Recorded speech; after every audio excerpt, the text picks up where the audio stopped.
Welcome to Wager Talk Today, the gold standard of sports betting shows where we talk the talk and walk the walk. College football starting tonight, Dan, NFL preseason, MLB, WNBA. We got a lot going on. Dude, absolutely loaded show. And for you stat nerds out there, guess what? The return of the pen is here. Ralph Michaels here to talk week 0 in college football. We got Gianni back for you, so we got Steam coming your way. Joe is in the middle. We're talking a little baseball with him. We are pumped up. And yes, I was giving a little salute for the Lang gang checking in here, Mr. Lang. So let's get them going, brother, with a free play. We're just going back to the woodshed, man. I mean, if it ain't broke, don't fix it. Play of the day. That's the theme for the show here today, Andy. Yeah, we took the Mystics -1.5 on Tuesday. This is a -3.5. Yeah, absolutely. We'll take it. We talked on Tuesday about the Mystics being much better than the Mercury. We talked yesterday about laddering it up. We're going right back to it here. They played by 10, and I just don't see what changes. The Mercury have no motivation to win. They're probably looking to get a better draft pick. The Mercury have covered this spread only one time in their last 7 losses to teams with winning records. The Mystics are a playoff-bound team. They are playing for seeding. The last 10 games, the Mystics are 3rd in defensive rating. The Mercury are 2nd to last. The Mystics are 7th in offensive rating in that time span. The Mercury are 10th. And I looked, and you can get plus 233 on -10.5, plus 218 on 9.5, plus 203 on this is if you're interested in trying a ladder, you can split 2 units and do it again. In NBA, you see this, or in other sports, you see this, like, oh, they split. They play back to back and they split. I just don't see it in this particular situation, the WNBA. So that's where we're going with the play of the day, Dan. Absolutely, well, Andy, no doubts about this one. Your words to the betting gods' ears, because D Money, who appreciate you being a Wager Talk Insider, folks. With football here, Wager Talk Insider, this is a great time to check it out. Super low price point. You get all early access on all of our videos. You also have access to some exclusive content that you can check out over at the page that only subscribers get. But D Money, shout out to you watching on YouTube Shorts. He says he's laddering right there with you, Andy. So let's ladder this baby on up.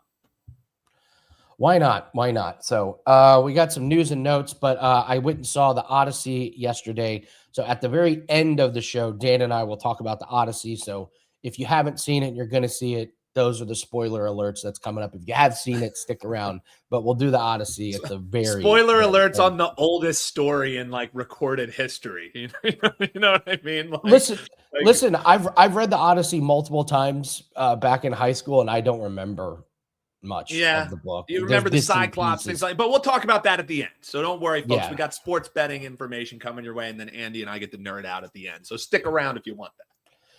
A couple news and notes. The Colts are activating Alex Pierce off the PUP list. That's a big deal. The Packers are preparing for Josh Jacobs to be suspended. That's kind of, you're seeing some news stories kind of trickle out of Green Bay. So fantasy football drafts, there's nothing concrete that it sucks, but just be prepared. Yankees reliever Fernando Cruz, partially torn UCL. That might need Tommy John surgery. That's horrible. Tariq Skubal, going to start in Detroit on Friday. Cheer or boo, Dan? You got to cheer. Right? For Detroit, it's probably, if it was Philadelphia, it's a hardcore boo. Detroit, I think there'll be a smattering of cheers and boos. The drunker the people are, the more boos you'll have. I would personally probably cheer. It is accomplished to get him out there in Detroit. He didn't demand a way out and shit on the city is on his way. It's just like, yeah, we got it. Yeah, you're gone. And then the Atlanta Dream signed Bonner after their buyout. That's a really nice move to add depth to the Atlanta Dream. Preseason games, our guests aren't gonna break those down, but the Bills are -3 versus the Steelers. Over under is 34.5. I really like the over in this one, Dan. Bills put up 29 and 31 in preseason. They have solid backup running backs. The Steelers scored 0 last week, but you got to remember there was a couple of interceptions close to the end zone. Aller and Howard should play a little bit better. That would be a lean. And then Patriots are 2.5-point favorites versus the Browns. The coaches talked and they agreed not to play their starters. That means the Browns are down to Dylan Gabriel and Taylor Green. The Patriots, Tommy DeVito and Morton. The Browns have 17 points total in 2 preseason games. I lean the Patriots minus 2.5 with their depth. So there's some preseason. I have a 5% best bet that is up in the Rams and Chargers, so I will not be breaking down that game on the show. This is the very first 5% bet we've had up for NFL preseason, so very, very excited about that. 4-2-2 in the preseason, so we feel like we're seeing it well. We love the spot tonight, so that's a 5%er that is up wt.buzz/AL. That's at the late game, 10 o'clock Eastern time, so stay up, watch some preseason, and cash a 5% best bet. I'm stoked for that one, Dan. I'm amped as well for it, Andy. So late night, 5% action. We're firing, baby. That's how you know football is here when we like something enough to elevate it to that 5%. That's going in the 10 p.m. game. Since you covered those other two, Andy, all I'll say in this San Francisco and Las Vegas game, that one that's going at 8 o'clock, San Francisco just scored 41 points, and it was against the Chargers. The Vegas Raiders haven't shown a propensity to stop anyone in this preseason. Truth. They return home. Mendoza, he had those picks early in that game, and then they roll back in the second half. So those second stringers have shown motivation. Those third stringers have showed motivation. I know it's square, Andy, but points. Give me points in that one. We are seeing a lone 37, some 37s out there. We're seeing as high as 39. Grab the over while you can. I'm going over San Francisco, Las Vegas. Now you got all 3 games. You want the 5%er, wt.buzz/AL. All right, let's bring in Gianni. Gianni, before we get into Steam, we always do our live show on Tuesday for Contender Series. We always watch you. You were in such a tough spot. You had to come on the show and be like, I like Humphrey inside the distance at minus 750. There were some lines. We were just like, Yanni's got to be in his own nightmare here. Having to Here's the thing. I have to turn in my plays by 10 a.m. Tuesday morning. So they could do in production room, set everything up. And then I go in there, and the production meeting is until 2 o'clock after going through makeup, rehearsals, all that stuff. By that time, the lines have moved so significantly. Like I'm in a really tough position. And then I know that 5 minutes before the fight, it's going to move again. And I could never urge anyone to bet a minus 6,000 that opened minus 500. I would never do that. But I have to do something. You know what I mean? And back in the day when I started with Contender, I would give the dog and give the plus money. And all I got was like backlash, you know what I mean? Because more times than not, the dog's going to lose that fight. The few times they do win, though, it's profitable. So even though I would be profitable doing it, I would lose so many more than I won that it doesn't appear that way. So it just became easier to, not try to get closing line value because it's impossible. So it's more or less pick the winner at that point. You know what I mean? Yeah. Except for some matchups and some props and some round totals. But like we say with all sports, if you're waiting until the last 5 minutes, you're probably not getting a good number. And with TV, when you're forced to give out your pick the last 5 minutes, again, you're behind the 8 ball. No excuse. I love what I do, and I wouldn't, trade it for nothing. I get paid well to do that also, and had good seasons. But it's a tough spot because again, you want to do it the right way as far as educating and sharing the right information. You know what I mean? Like you shouldn't be laying this, but at the same time, you have, they're counting you down in your ear. 14, 13, 12, like you have 13 seconds to like say as much as you can. So it's like a lot goes on that people don't realize when it comes to TV. And that's why I'm now certain that 99.9% of TV shows, preview shows don't put results because the results just wouldn't be good. The UFC on the Line is the only show. And I'll be honest with you really quickly. When I got approached for that show, and then after we did the pilot and they said we're going through with it and they offered me the contract, I swear to you, I considered it for a few days whether I was going to take that or not, because they were so adamant about we're going to show results. Like the thing of the show is sponsored by a book and we're going to show updated results each and every week. That was the goal of the show was, about numbers and stuff. And I was like, dude, this could ruin me. Like if I go out there and get buried, I have a brand. I have a good brand. I sell well. I have respect. But if I get buried, then what? But you know what? I said, I had confidence in myself at that point, had confidence in the people I was working with when it came to MMA. And I said, I'm going to do it. And boom, here I am 8 years later. It turned out well, and with On the Line, I've been able to profit. I think this is our 7th or 8th season. Only one season have I been down, which again, that's luck. But yeah, it's a tough racket, but I wouldn't give it up for anything. And real quickly, I did hear you guys mention the Odyssey. I haven't seen it, but Ithaca is my mom's island. I've spent many summers in Ithaca. Yes. Really? Yes. No way. Yes. And my father's island is right across from Ithaca. It's called Kefalonia. So there's on the Ionian side, which are right across from Italy. That's why I have a lot of Italian blood in me. Like we're a boat ride away. We're 40 minutes away from each other. That part of Greece and Italy. So yeah, Ithaca is my mom's island. That's where we're from. And they have like a big Odysseus thing when you right when the boat pulls up. It's really cool. They're like really they believe in the Odyssey. It's pretty cool. That's awesome. Well, we'll talk about UFC Shanghai, but we got NFL preseason. We got college football. It's a limited MLB set. Let's start with NFL preseason and then go into college football because football's king. What are you seeing in NFL tonight? Yeah, I'm going to give you guys everything. I just confirmed a bet, so I will release that once I get done. I'll put a package out. Here's what I got as far as sharp stuff for NFL tonight. We got 102. Buffalo got bet at -1.5, 2 and 2.5. Pittsburgh got bet at +3.5. You're going to hear a lot of that in the preseason. I know it's hard for bettors to follow along, but I just shared the truth. And when numbers move, you're going to get difference of opinions, especially in the NFL where the numbers are really tight. They also bet the under 35.5.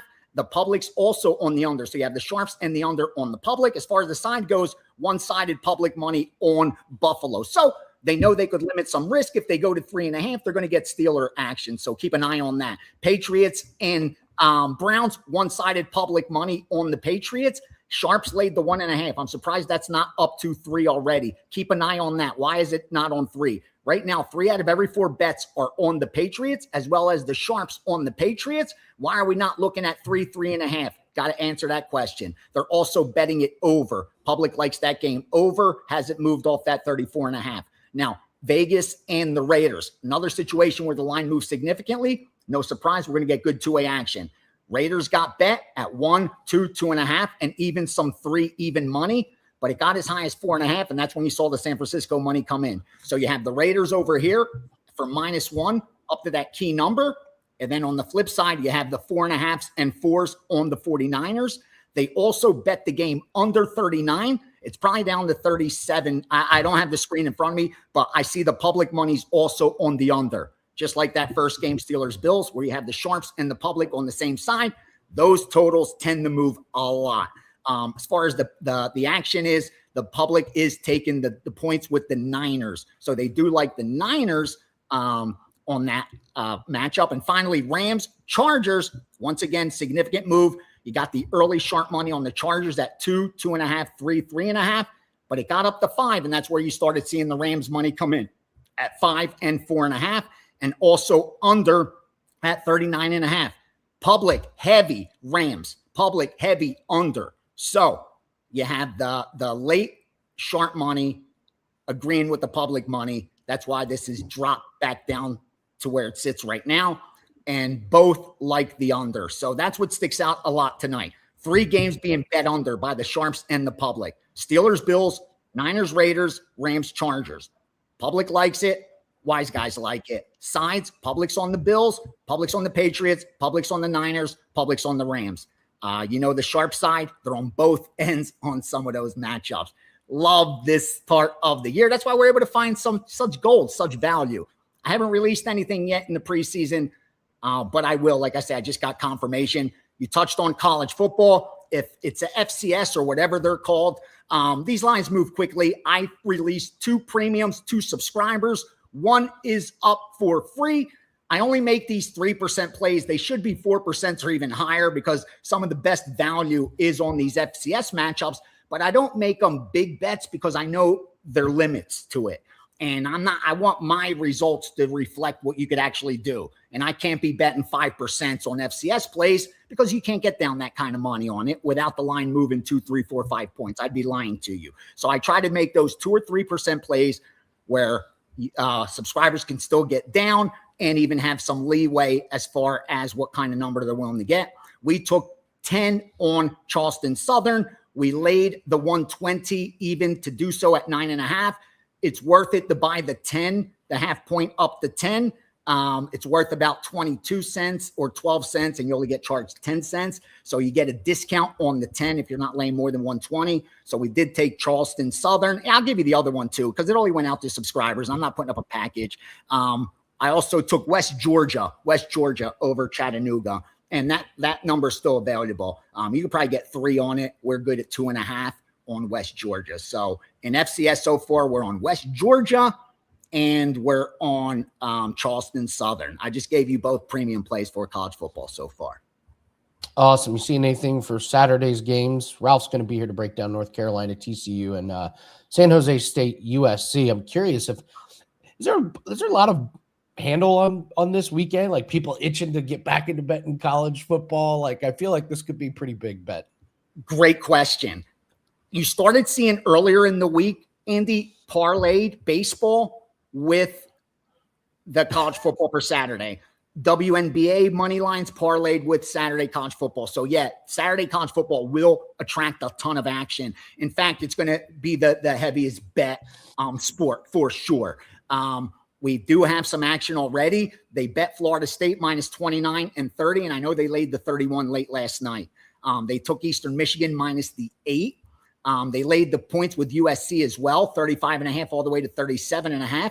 They laid the 3 and 3.5 with UNLV, and they took the 10 all the way down to 7.5 with Jacksonville State. So definitely sharp money already. Some of those, be careful because they're getting out ahead of the public money. Like, you're getting USC minus 35.5. If that's up to 40.5, rest assured, they're going to come back and take the 40.5. You got a minus 35 one side, a plus 40 on the other. You got to do it. So a lot of these week 0, week 1 games that have been up for, a month, they're getting bet and they will be bet into shape. In fact, they're already in the Steam sheet. I've already been putting next week's games on there. Like they bet Wake Forest minus 22, Eastern Michigan, Toledo, Miami. Like they're already betting next week's games. And I just got 6 purchase orders from one of my college football originators. Like he doesn't work with a betting syndicate or anything like that. Guy only bets college football, bets about 5 dimes per game, wins year in and year out, hits about 57, 58% during good years.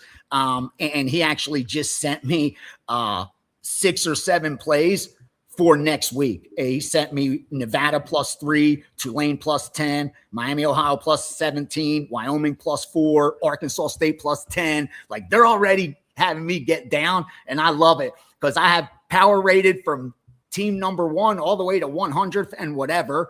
And we're ready to go. I'm able to just look at my line, what we think that the line should be. When they come in on a game like today, when they came in on, Charleston Southern, we had that line at 7.5, 8. They said they wanted plus 10. It's automatic bet for me. So that's what the Steam Room's good for. With all the college football, you're able to ask me any matchup you want, and I'll give you what our line is in that matchup. Real quickly, WNBA, they bet both favorites, Andy. I know you sometimes touch on that. They took New York minus 1.5 and 2, and they took Washington minus 2.5 and 3. Not much small board in Major League Baseball. I'll ask. I don't even know if you can even do this in Vegas. We talked on Tuesday. We gave out the Mystics minus 1.5. We talked about how you could ladder them up, so you can take the all lines minus 1.5, minus 2.5, minus 3.5, minus 4. Well, they won by 10, so you could have, made a boatload. Do you ever do that? Do the sharps ever do stuff like that? Yeah, absolutely, absolutely. It's as a way of getting more money down. Those are I see that more in the smaller markets that offer those bets.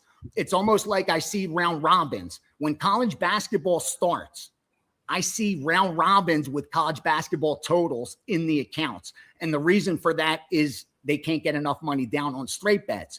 So a way to increase ROI, even though it's not correlated, is tying up 3-team round robins in 2-team parlays. So they'll put three totals together, tie up 3 2-team parlays with it as well after limit betting it. Like they'll put the parlay in first and then they'll limit bet it. So they always put the round robin in first and then they'll put the limit bet, because the limit bet's going to move the line. So they want to get their round robin in first, because the round robin's not going to move the totals. So they'll use round robins to get down on totals, and then they'll limit bet the total, and the line will move everywhere. I watch it happen. It's freaking amazing to watch. It's a limited MLB slate. Anything? Washington, they like Washington in the over a lot. They bet Washington all the way up to minus 125 and over 9.5. They took Atlanta and flipped the favorite. They took them at plus money. Now they're minus 110 and under 7. That's got to be gone. I think it's not but 6.5. And then they also went over 8 in Kansas City and Toronto.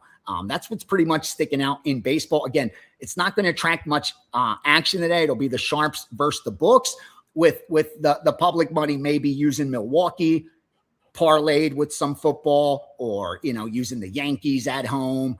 They'll do that. Otherwise, you'll get some parlay action from the betting public, but they'll pretty much ignore baseball, ignore WNBA, ignore everything, and bet preseason football and a little bit FCS. FCS won't get much, but if there's a TV game, that'll get the action from the public. So look at that. Like, look at which of the FCS is on TV. And then that line movement will be public influence. But all the rest, when you're looking at today's FCS line, rest assured, those lines are legit. Now, sometimes there will be some manipulation because it's hard to get money down, but there's not enough, like, what's the word I'm looking for? Liquidity to play around in that market. Like, most of the stuff is straightforward and legit moves. Again, you'll have buybacks, you'll have middles, but most are legit because they're betting against the book. They're not betting versus other bettors, really. Other sharps, yeah, but it's not like the recreational bettors that they're up against. All right, Gianni, it's Thursday. That can only mean one thing. Hammer time. It is hammer.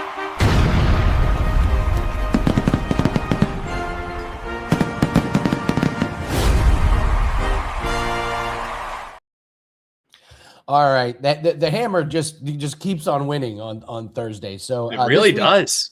Yeah. So I kind of like this guy, Yanni. This is Matty Ice, Iceman Locks at Iceman Locks. He uses a Seinfeld GIF, so that's always good. I love the graphic there, the Raiders with the ice for Matty Ice and the chain. But by far the best part about Matty Ice is if he circled. Jose Canseco follows him. Now, if Jose Canseco follows him, I think this is a man. That's exactly right. That's all the confirmation we need. Enough said. All right, so Dan, let's pull up Matty Ice's play. He's got 2 of them here. Jordan Walker over 1.5 HRR, or the Diamondbacks over 3.5.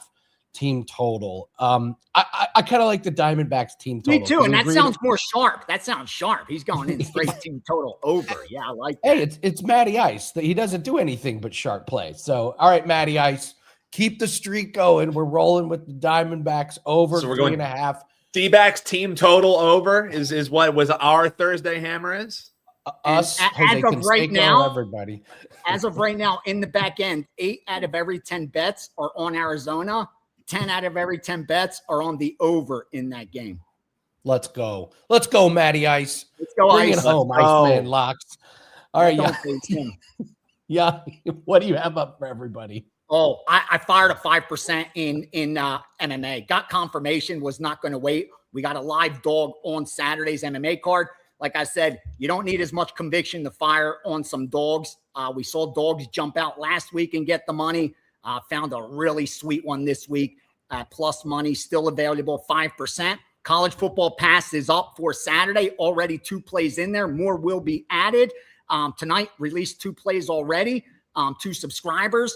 Again, finished number 1 in profit 2 of the last 3 years in college football. That's not by accident. Number 1 NFL and college football last year combined. looking for another big year. Jump on board for the whole thing. If you're going to be betting NFL and college football, you're going to want to know what we're on. Again, whether you follow everything, fade, whatever, it's a solid winning information that's been proven. Jump on board for the season. Don't waste money jumping in and out weekend, week, that. Just get the information from now till the Super Bowl. You're not going to lose money. As long as you bet size correctly and manage your risk correctly, we're going to do damage. So I have that up. I have the future packages up. Season win totals are up. And that UFC package for Saturday is already up with the 5%. Let's do some damage. Big weekend of college football. Saturday Steam Room. We'll go over each and every matchup, update our power ratings, and be ready for what's ahead. Because next week, it's over, baby. Week 1 will be officially here, and we'll be awaiting the NFL also. Can't wait. All right, Gianni. Appreciate you bringing the energy. Tomorrow we'll talk a little bit more about UFC and such. Have a great Thursday. Yeah, listen, for the record, I like Matty Ice. Yes. This is not That's pretty clear. Like, this is not the parlay. We've made fun of the parlay queens and things like that. Like Andy was like, "Oh, I like this guy. He actually seems like he knows what he's talking about." So yes, you pump the brakes. Trust me, you know when we're making fun of people. We'll make it very obvious we're making fun of some. I love that the Ice and the Raiders thing in the casino. That's a great graphic. I really like him. So let's come on, Matty Ice, bring it home with the Diamondbacks over 3.5. So as we mentioned at the top of the show, 5% NFL preseason best bet. If you're a flex pass, it might be a good day to use a flex pass because we have a cricket bet that goes off tonight as well.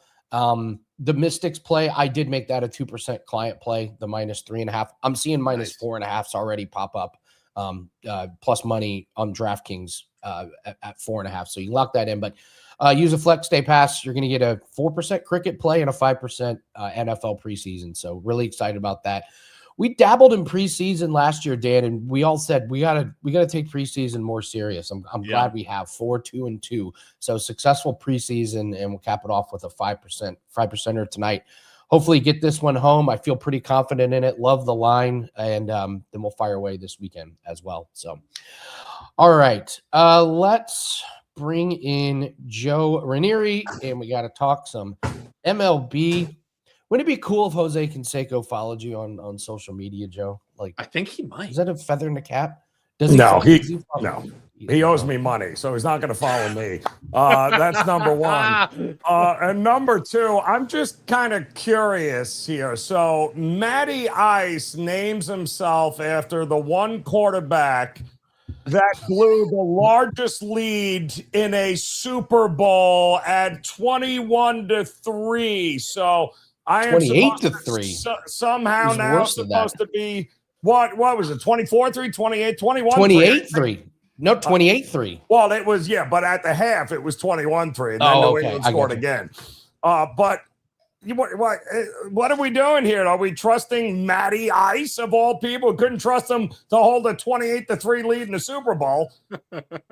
Listen, it's out of my control. It's the Thursday hammer. The gambling. It's like the contrarian gods, Joe. Like we don't choose this; they come to us. Do some research, dude, before you pick a name. Holy Jesus! It is funny though, Joe. The record on just like tailing these random plays on Thursday hammer. I think 5 straight, Andy, that we've hit. It hasn't lost. It hasn't lost yet. If it ain't broke, people, if it ain't broke, we ain't fixing it. Absolutely, I agree with you. Matty Ice. What's gonna be great is when like an actual handicapper like Matty Ice loses and all the other jokesters before have randomly. That's a good point. Hit theirs. That would do it. So, all right, I'll let you guys talk MLB.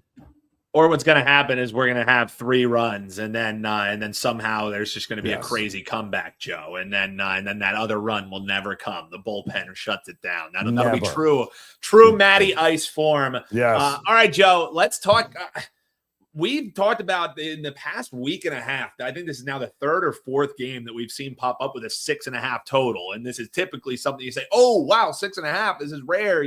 We eyed in on that. It was the Phillies game a little earlier this week when they were playing the Mariners. And we were like, this is ridiculous. You take the over. And there were 6 runs in the first inning between the two alone. However, it wasn't Yamamoto and Chris Sale who was on the mound here, Joe. So are we breaking this game in half? I know you love your first 5s. How are you breaking down this one with this super low total?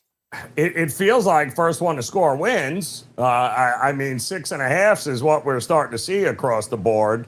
And that's pretty brave considering that Atlanta has averaged for the better part of 2 months now, at least 5 or more runs at home in games. I mean, they have been truly dominant at Truist Park, and they have been for a while now. They take the first 2 games of this series. They've got their ace on the mound. Both, the only problem with the total that low is that's great until both these worked bullpens, and they have worked. It's not like these have been blowouts. I mean, what was it, 4-3 on Tuesday in epic fashion that the Braves ended up winning that one, and then 6-5 yesterday. Again, another bullpen night. So I'm a little worried once the bullpens get involved for the total. But are we really convinced the Dodgers are getting swept here with Yamamoto on the mound? I'm not. I get the Dodgers at plus money. I was on them last night, and Sasaki decided to pick his nose and get a blister and somehow gets pulled out of that game for some reason. And voila, there we go. They almost came back to win it. But unfortunately, the Braves once again get it done at Truist Park. I'm staying nowhere near the total here because I do think runs might be coming in the second half of this game. But at plus money, with Yamamoto on the mound, and Sale has been phenomenal, but at some point the ball is going to bounce the other way. Atlanta's gotten all the breaks in this series so far. I think the Dodgers get it here, and at plus money, I'm going to kick myself if I don't have this ticket in my back pocket. Dodgers plus 110, and I didn't bet it, so I'll be on the Dodgers here tonight. Taking the dog here, Joe. No sweep incoming, says Joe Raineri. No WT.buzz/JR. We have a little bit less of a marquee pitching matchup that we'll talk in this next game first. But, Joe, what do you got rocking over at your page? Yeah, locked and loaded here. One Major League Baseball play tonight on the short card, and college football week 0 play, plus a free play that I've got also up on my page at WT.buzz/JR. Go pick it up. Yeah, check that out. And college football, I can't believe it's here already, Joe. We talked about it, on last call a couple of times. We're like, it's going to be here. It's going to be here. And now week 0 has arrived. One of the sports year over year Joe does very well in. Check that out over at his page. By the way, it's now through the second week in April. We'll either have college football or college basketball starting this Saturday, right through April. So see, that's just this is your time of year, Joe. Yeah, this is my life is over again, and yes. I love it. I welcome it. Yes, life is over, and it is a welcome sight. So that is for sure, folks. You want to hop in? We also have long-term stuff. You do want to ride on those sports? You can check it out over at his page. But Joe, let's talk. I alluded to it a little bit less marquee of a matchup. Rupp versus Cabrera. The ERA is quite different than when we were talking Sale and Yamamoto. And this total isn't sky high. We're seeing 8.5s, and essentially a pick 'em in this one, Joe. How do you see it shaking out? Well, I mean, listen, kudos to Arizona, who, by the way, we learned today, I don't know why they tolerate his crap, but I guess, well, because he's pretty damn good. But Marte is actually coming back and will be available, it looks like, here in a couple of days for Arizona. So you recall, I think he was caught at the craps table at the Encore in Boston, didn't show up to the game or showed up late, and then they had to do the whole thing where they suspended him and didn't pay. Then he went on the IL. Well, it looks like he is coming back. It looks like they all kissed and made up there, which is good news for Arizona because they got a legit chance of hunting down the Padres and grabbing that final wild card spot here. But they don't need him in this series. Why?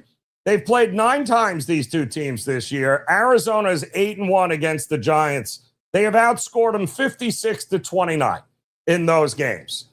Don't think this is going to be a big issue here for Arizona, no matter who they throw out there. And quite honestly, I was on air last night covering this game when I watched the Reds go into the top of the 9th inning as plus 8,300, down 9-4.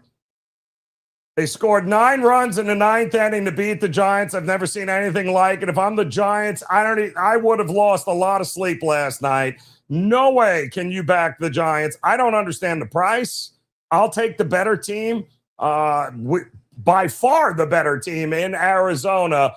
A little late night, 9:45 here tonight, and it is Oracle nighttime. They don't tend to score a ton of runs in these night games this time of year, but Arizona at this price, I don't care who they're pitching. Looking towards the Dbacks, says Joe. Joe, you mentioned that you were on air last night. People can check you out on Sport and State as well. 4 o'clock each and every day, or each and every weekday, alongside Kelly in Vegas and her broken TV saga that I don't think is ending anytime soon, Joe. Ariel Epstein. They can also check you out on Best Betting Show Ever. So all kinds of ways they can catch you, Joe. Before we let you go, tell them about all of them, brother. Yeah, no, that's good. Yeah, 4 o'clock Eastern, Monday through Friday. You can check us out on Tilt. Follow us on YouTube, on Tilt Show there. You can get us on X. You can get us on Rumble. You can get us on everywhere, basically. Just check out On Tilt Show. No problem there. Best betting show ever. We introduced Art to Caesar to the family, to the Wager Talk family, too. So you'll start to see Art there over at WagerTalk.com. Not to mention, we got the pen, Ralph Michaels. I know you got him coming up here at some point, I think right after here, but Ralph will be on the Best Betting Show throughout the college and NFL season on Wednesdays, bringing a little TNA. There's nothing like hanging out with Ralph when he starts getting into the TNA. Gets really off the rails rather quickly. So make sure you guys check that out as well. It's just good to have football back in our lives here again, guys. No, and we're up to have Art to Caesar. He's going to return here on Wager Talk today as well. We're going to do a little crossover show with Best Betting Show Ever, where we have you and Art hop on here. So Boom. We're excited for it, man. Keep cashing those tickets, and we will see you next week, brother. Enjoy, Matty Ice. 21-3. Let's go, Maddie. Oh, man. Let's go, I Maddie. love it. I love it. Okay, so Brant was asking about the Pick'em contest we've been talking about. Yes. So it's Survivor, correct? So, Andy, if you go to WT.buzz/splash, that's going to take you to the Survivor landing page. And we have a couple different contests. That's the one that, I think you should definitely check out if you're into Survivor. You use that WT.buzz/splash. It'll take you right to where you have to log in. Use the password WagerTalk. And when you use that, you're going to get a $100 bonus that you can use towards the NFL Pick'em 5 that we're doing. You guys like those kind of contests? Andy and I do our pick 5s each week here on the show. We're doing a pick 5 and it's capped at 223 entries. I think Kelly might have used multiple ones already. So you probably want to go over there and hop in. 50K is on the line. So Brant, you can find that over at Splash's page, but I suggest that you go to WT.buzz/splash, join in that Survivor contest that's up to 21 million guaranteed, and you'll get a $100 bonus that you can use towards that pick 5 if you'd like. So that would be my suggestion. But yeah, Andy, partnering with Splash this year, and I think we're going to have a lot of fun contests, maybe some prop contests coming up as well. So stay tuned. We're excited. They're a great partner that we're excited to work with here this season. I'm looking at the Thanksgiving. That's such. I hate that they have the Thanksgiving as its own separate week. You have Green Bay at Rams, Bears at Lions, your Eagles at Cowboys, and Chiefs at Bills. Yeah, and we have to basically save those teams. I know. It's nice because there's a good amount of games, Andy, but they're brutal freaking games. That's going to be the Grim Reaper day if we get there. And Art will be on Saturday morning's last call starting football season, so plenty of Art here. But yeah, Andy, I'm with you. That's going to be murderer's row, man. Yeah, and Friday. I don't know if they're including Friday. Being Friday, that's Denver that's Broncos at Steelers. That's half the league. you can't use. You're just hoping that there's like a quarterback that's out. Like Dak happens to be out, so you could use the Eagles or something. But that's the hope. Brutal. That's the hope. Brutal. Yeah. So, all right. Gold Sheet. We're introducing the Gold Sheet play. What do we got for today? Yeah, I'm excited for this. The Gold Sheet, folks, if you haven't tried it out, it is a terrific resource. And we were talking, how can we get folks some of these free plays from the Gold Sheet? And it's something that we want to do on a daily basis here on the program. So Andy gives you the Wager Talk Today play of the day. I'll give you the Gold Sheet play of the day, and we'll have it basically on a daily basis for you. It's college football season, folks. College football is back, and we are taking NC State plus the 4. Let's start with why we like the Wolfpack. NC State, to end the season last year, one of the better teams in the nation. 4-1 straight up, 4-1 against the number to close out last year, including a pair of outright wins over teams like Georgia Tech and Florida State. They're bringing back their quarterback, CJ Bailey. So sure, the start of the year was rough, but I think they're coming in, or we think they're coming in with some building blocks in year number 2. Now, why do we not like the Wahoos, who are coming off of 11 wins, ACC championship game last year, and they're pretty optimistic about what they can do this year with their head coach? Well, anyone who really paid attention to the Cavs last season know that they were kind of anything but dominant. Offense was number 74th in the nation, yards per play, number 95th in offensive success rate last year. And Virginia, that schedule was pretty comfy. And turnover luck was also on their side. 7 turnover differential, +7 mark for them. And Andy, in those 11 wins, 3 of them came in overtime. One of them was a 2-point home win over Washington State. This is just not a team that screams lay over field goals, lay over touchdowns with on a regular basis. NC State's finishing strong. We think they start strong. Let's take the points with NC State this Saturday at 3:30. That is, Andy, your Gold Sheet play of the day. All right, I'm watching the Tour Championship. It rained the first part of the round. It has stopped. The course is very receptive. So if you're looking at individual round scores, I think these afternoon guys are going to go pretty low. I might be looking at Tommy Fleetwood under 67.5, Xander Schauffele under 67.5. I might lean Cameron Young over 67.5. So Tour Championship, $10 million goes to the winner. That's off and running right now. All right, let's bring in Ralph. We got to talk a little college football. Ralph is back. He's got his pen back with him. Again, there's just so many signs that football is here. Ralph, happy Thursday to you in the pen. Welcome back, guys. I've missed you. Dan, I threw something in Slack if you're able to take a look at that. Andy, you guys were talking about betting survivors. Mm-hmm. So in my preseason guide or the schedule guide, which are both free on my homepage, I break down every line week by week, sorted by the home team line. Just to add, so right there, you could see a lot of guys like only looking at home teams. So you can look when you can save teams, when you have to delete teams, when you're really going to be in trouble searching. I didn't send this over, guys, but Thanksgiving week, there's only 2 weeks this season where there's no NFL team as a home favorite of 7 or more. Thanksgiving week is one of them. The biggest home favorite, the Colts -6.5 against Miami. The next biggest favorite's only 4.5-point favorites. So Thanksgiving week will be a bear this week, but make sure when you're playing Survivor, make sure you do schedule out at least those important weeks of the season, and this guide will help you free on my homepage. Wow. I'll tell you right now, I ain't laying -6.5 on the Colts versus the Dolphins. Ain't no way. God knows who's going to be quarterback at that point with my team. So, all right, Ralph, we're going to talk a couple games. We've got UNC and TCU, and we got San Jose State and USC. Let's start with UNC and TCU. This is kind of a rematch from last season. TCU won by 34, and one of the more funny like debuts. It's like, oh, Belichick, making his college debut. This will be awesome, and then they get boat raced off the field. So, what do we make of this game that's overseas? Well, let's look at last year's game. TCU was the 3.5-point favorite. They played opening game of the college football season. TCU ends up finishing plus 5.4 points per game, plus 40 yards per game.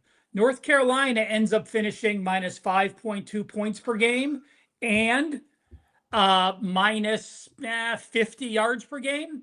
Then we look. North Carolina, 5 returning offense on defense, 5 on defense. They're number 111 in experience. TCU comes in top 30 as far as experience goes. I think this line should be higher. The problem is this. I can't lay over the touchdown with them in Dublin. Dublin has tall grass, guys. These are soccer pitches. So this is not the fast track that these players are accustomed to, especially TCU. We have the new quarterbacks for North Carolina. They're going with a Virginia transfer. But again, North Carolina, you got to remember this.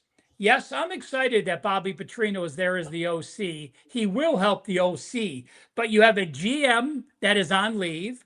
You have his son, who's the DC, who is on medical leave.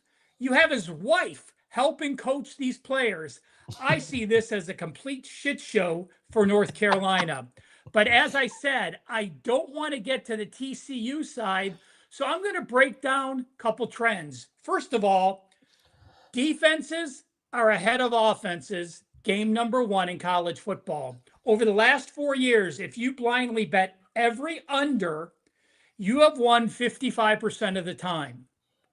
But when we have a game like this with 2 FBS teams, a line under 14 and a total under 58, those teams are 26 and 61, 29.9% to the over or 70% to the under. North Carolina is going to run the ball. TCU does want to establish the run and not get this young quarterback in trouble. North Carolina and TCU both have byes next week, so they have nothing they have to hide. But I think in this case, we're going to get off to a slow start. I lean both TCU and North Carolina under first half and under full game in the Aer Lingus Classic. Well, Ralph, hopefully with that play, we can say afterwards that we've been doubling our money. Oh, God. Thank you. All right. Sorry. All right. Wait, hold on. I thought Brian Leonard was here last week. That's a Brian joke. Oh. Yes, I wrote that out. No, I didn't write that out. All right. We got a game where the point spread is not exactly within a touchdown here.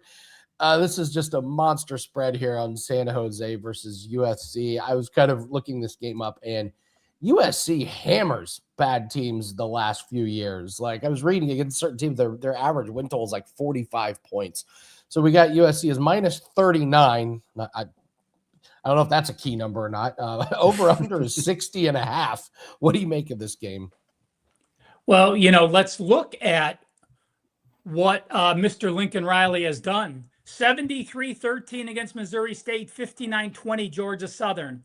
2 years ago, after beating LSU, he beats Utah State 48-0. Against San Jose 3 years ago, 56-28, and then 66-14 versus Nevada, and then Rice 66-14. He is not afraid to get his quarterback hot. He is not afraid to get the most experienced quarterback in college football this season out to an early Heisman lead. It helps his team, it helps his offense, and it helps the entire continuity get them to where they're going to be. So, can I get to San Jose? Is there any reason I could bet San Jose? Well, remember, they're in the third year of Niumatalolo's schedule. And if you think, Navy and Niumatalolo, you're going to think the option game. 2 years ago, San Jose State, even with him being the coach, switched to the passing game. They were a top 10 pass offense each of the last 2 years. So while some coaches are accustomed to doing the service academies and the options, it doesn't mean he can't change his offense, and that's exactly what he's done. So is it crazy laying over 5 touchdowns in game number 1 of a college football season? I think you might be surprised at these numbers, guys. First off, if a team is a massive favorite against an FCS foe, they are not as impressive. They've gone 69-54, still 56.1%. Why? You're playing an FCS team. You don't want to put anything on paper. FCS teams have 25 or 26 less scholarships. They're limited to 63. And those players just don't have the excitement level.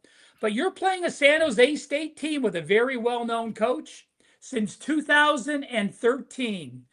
Teams that are a favorite of 37 or higher in an opening game against an FCS opponent, How about 19-4, 83% against the spread, and 17-5, 70% to the over? That applies to USC this week. And oh yeah, next week, Andy, I know you're going to be talking about a couple of these teams.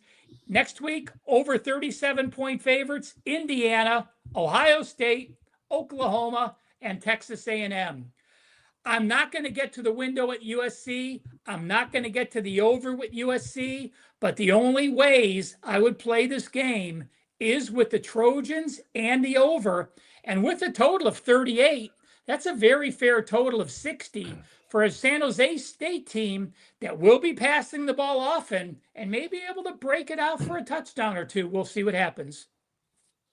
Yeah, Ralph, the USC there's several teams, particularly in the Big Ten, that had this. I mean, look at their schedule. So San Jose State, Fresno State, Louisiana.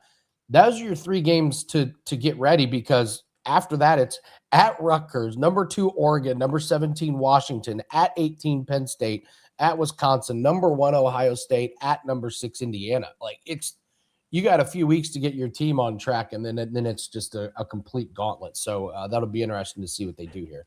And you know what, Andy? People often look and say, oh, USC has someone on deck.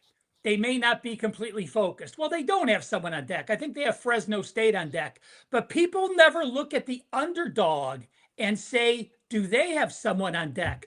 I will 100% guarantee you that in the San Jose State Spartan locker room, they don't care if they lose USC by 50 points. They have Eastern Michigan on the road next Friday on a short week, travel across country on a short week, and then they host Cal Poly.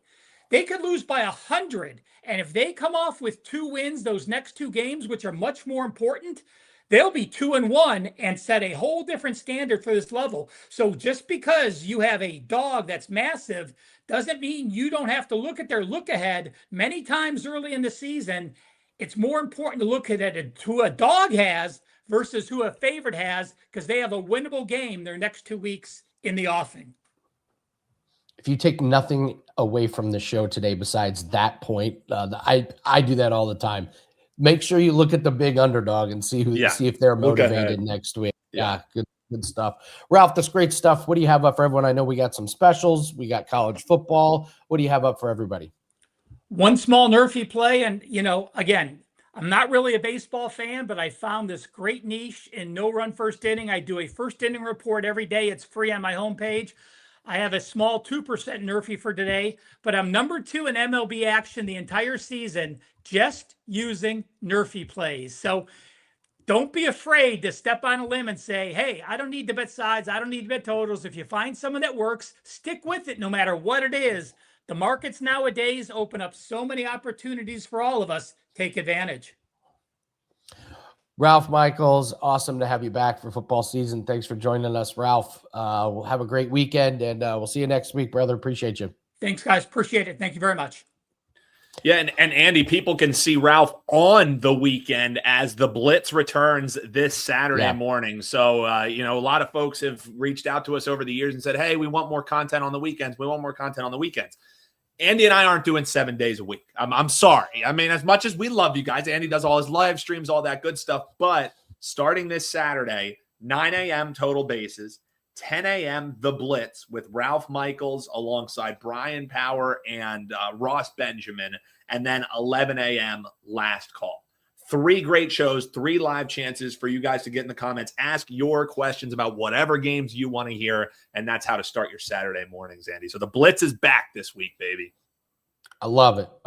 I do 6 days a week because Saturdays is 3 a.m. start for us for UFC Shanghai. So it's going to be wild times. So, okay, we're going to break down the Jacksonville Jaguars on their win total, and then we'll talk the Odyssey. So let's do Jacksonville Jaguars over under 8.5 wins. On the surface, I thought, wow, that's pretty low. But man, look at this schedule here, Dan. So I'll give you my thoughts here. They had 13 wins last year, and I really liked how they looked at the end of the year. Liam Cohen, I thought, did fantastic work. I thought he and Trevor Lawrence looked great. They unleashed this Trevor Lawrence rushing that really they hadn't really tapped into in the first part of his career, and I thought he was fantastic. 9 rushing touchdowns. Their offense, 6th most points per game, 11th most yards per game. But man, they're scheduled to start the season. They get Browns, and then it's at Broncos, Patriots, at Bengals, Eagles, Texans, bye. Yikes. There are so many different outcomes that could be coming out of those games. After the bye, it does get easier. The Colts and the Titans twice.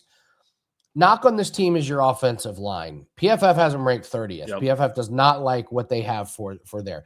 Their wide receiving core looks to be incredible. Running backs a little bit shaky. You got Bashal Tutin and Chris Rodriguez.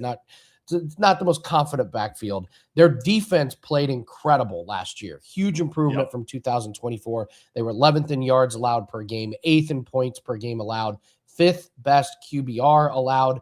PFF has their defensive line ranked 9th. I also have to bring up these teams with elite kickers that can hit 70-yard field goals. Jags have one in Cam Little. This guy's hit 67 and 68-yard field goals. That's just a big deal in close games. Like when you have a guy that can do that at the end of the half to, maybe put, 13 points on the board instead of 10. I think that really works in this schedule. They're going to be in a lot of close games. I like the coach quarterback combo. The defense should be legit.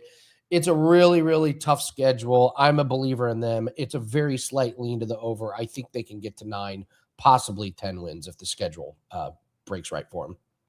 Yeah, and Andy, I'm seeing it the same exact way. I mean, we talked about teams that had such that big, like all those wins that they stacked up. Like when we talked about the Broncos, they had a great season last year, and then the season win total comes out and it has you scratching your head. And it just shows you what odds makers and what the market expects these teams to do. So they said Broncos regress. They say the Jags regress. But even if they do regress, Andy, 8.5. I mean, even when Doug Peterson was on his way out, they won back-to-back years where they had 9 wins or more, and they had 13 last year. Also, you point out the tough spots on the schedule. Also, they have those back-to-back games where they're going to stay out in London. So they host the Eagles in London. That's October 11th. And then the second game, they stay out there and the Texans come out. And then the Texans will be there to face off against them in London as well. So it's back-to-back weeks, and then they get some rest, and then they get the Colts. So I think on the surface, the schedule maybe looks a little bit tougher than it actually is. And towards the back half of the year, who knows what the Commanders are playing for? Who knows what the Colts are playing for? 8.5. If this was 9.5, Andy, you're making it a tough pick on me. At 8.5, I can only look towards the over for the Jacksonville Jaguars. Year 2 of Leonard Cohen, Liam Cohen, Leonard Cohen, who could sing you some good songs. Liam Cohen, we're going over and under on the amount of Leonard Cohen songs I could name you off the top of my head, Andy. I like this team. I do. I think they got a lot of potential here. If that offensive line can gel and just be mediocre.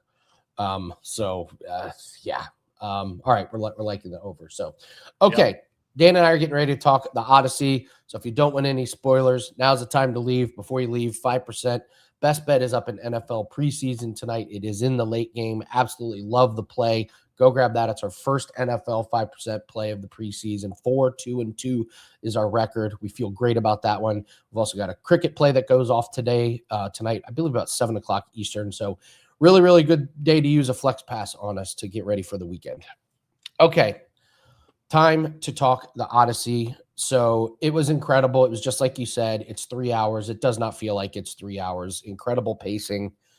I will start with this. Is Odysseus the bad guy? This guy sucks. Yeah, I mean, it's like, dude, why do you're trying to make something happen that clearly isn't going to happen? You know what I mean? Like, he doesn't give a shit about what anybody says or anybody does. Well, so let me go down the checklist of Odysseus. He leaves his home and his family for 20 years. He sits on a beach waiting for war for 10 years. Yeah. He starts a violent war he later regrets. Instead of sailing home, he just takes his men off course to the. He's like, it'll be faster this way. Yeah, he's taking the scenic route. He gets lost. He gets trapped in a cave with a cyclops. He loses half his crew in multiple boats to giant metal guys. He sends his crew to get turned into pigs. He literally gets But that told saves what's going to happen.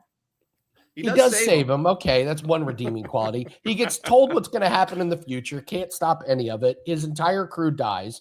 He shacks up with Calypso for 7 years while his wife is fighting off 50 horny dudes trying to marry her. He returns home only to get himself and his wife exiled. What's the upside to Odysseus? It's tough. It's tough. I mean, if I was to make any counterpoints, Calypso was feeding him the lotus flowers, so he didn't really remember everything that happened going on. And I will say, I think the whole exile thing at the end, that was clearly, by design. Like, I think they wanted to be exiled. You know what I mean? So I think his wife wouldn't have bitched about that too bad.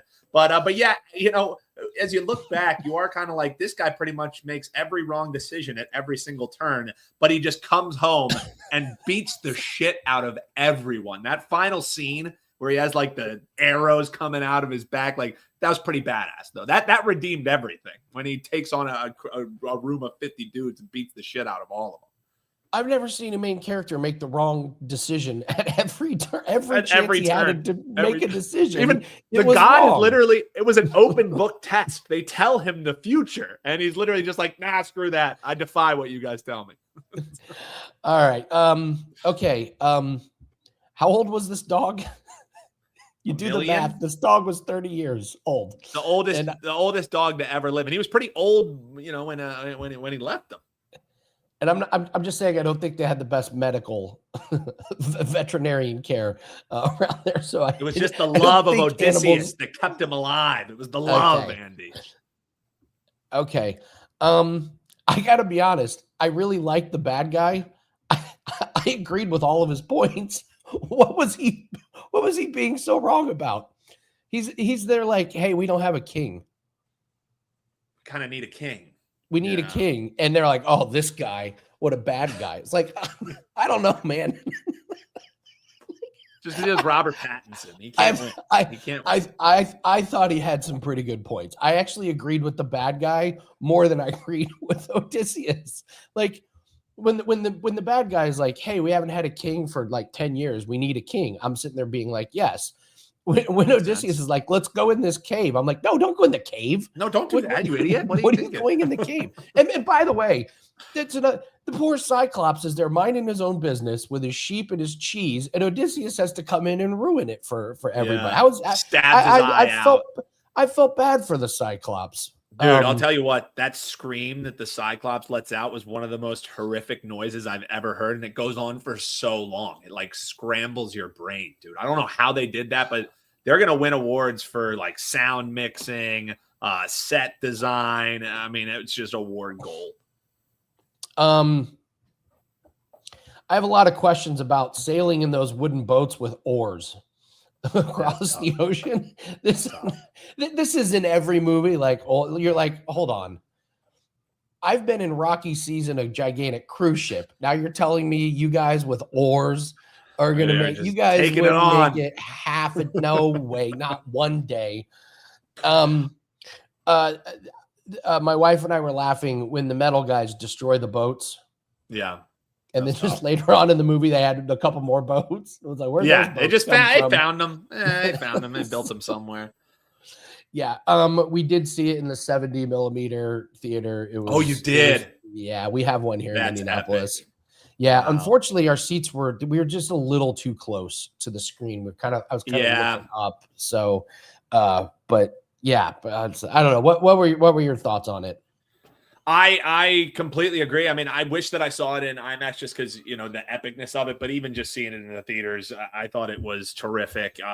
Like I said, Andy, I think there's going to be all kinds of awards. I think even though he makes every wrong decision, Damon's probably going to be up for, actor of the year or best actor. So it was just the thing that struck me was it's a 3-hour long movie. And yet in 3 hours, Andy, there is not a line of wasted dialogue. You know what I mean? Like downtime. It is an absolute masterclass by Christopher Nolan. And I know, he gets, knocked for this, knocked for that, whatever you want to say. I mean, that movie showed you why movies should still be made, why everything shouldn't go straight to DVD. Like the case in point is a movie like that should be appreciated in a theater and gives you an experience that only going to a movie theater could give you. And outside of going to like Marvel movies, things like that, nothing drags me out to the theater. And that was must see. And the fact that, Andy, it came out over a month ago, well over a month ago, and we're talking about it still, and it's still in theaters. And I don't know about you. I saw it on a Tuesday night. My theater was packed. I don't know how full yours was. Yeah. 3:45 in the afternoon. It was sold out. You couldn't get a seat. Yeah. One other question I have about Odysseus's lack of planning.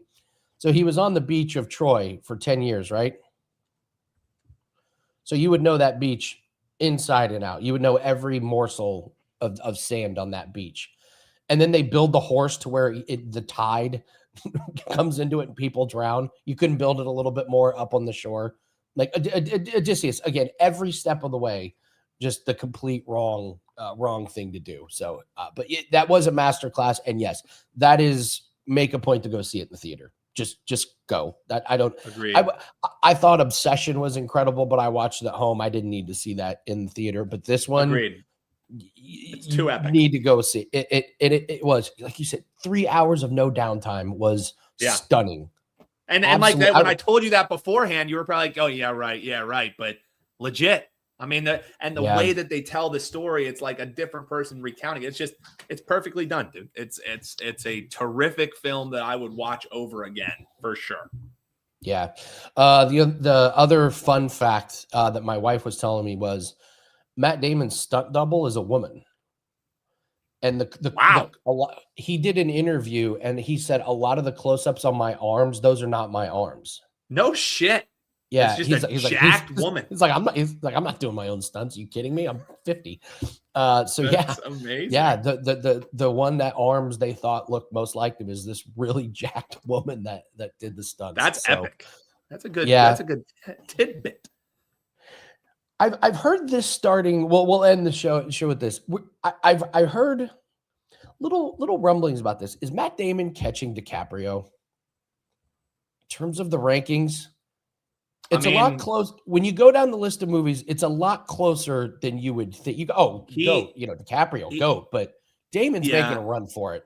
I mean, he has a shot to at least tie him in awards if that's what your metric is, because this year he's certainly at least going to be up for Best Actor. So, but it is funny because Damon was a guy who used to just be like an ensemble guy. You know what I mean? Who like fit in really well with a big cast. And, I think you got something on you that there's a lot of times when, even when he was an ensemble, you go back, you rewatch a film, he's the one who's standing out. So I don't hate a little Damon love. I mean, we got Titan CT. He loves himself a little Boston boy, a little Departed action. His portfolio is getting really, really incredible to go through some of the different movies that he was in. So it was a really, really fun time. Glad I went and saw it there. So if you guys haven't seen it, absolutely do it. We're doing the Steelers tomorrow. And Dan, I sent a message to Marco. Marco's going to join us for that segment. So we'll do the Steelers with Marco, his hometown team. So and we got some questions, Danny, that maybe we'll talk about NFL futures. We also had Ed Olson saying Laporta TD total. We won't do that tomorrow, but I'll do it next Friday. I'll already put it in for next Friday. Good to go, Ed. My favorite future, I think I'm still on the Chargers 9.5 wins over. That's been the one that you've been loud and proud about that one. I've been very consistent about that. I know the offensive line questions, but so far I think that's my favorite. Strong nominees. We talked about Chase Brown over 5.5 rushing touchdowns, but I still think I just love the Chargers. I love the coaching. I love the new offensive coordinator. So good stuff. All right, great show. Great show. Thank you to Gianni. Thank you to Joe. Thank you to Ralph. Thank you, Dan. And thank you guys in the chat. You guys crush it. Like always, tomorrow, get ready. Big show tomorrow. We got college football. We got NFL. We will be football heavy tomorrow. Teddy covers and Marco. So we're rocking and rolling, getting ready for the weekend. Let's cash this 5% play tonight. Good luck on all your bets. We'll see everyone tomorrow. Take care.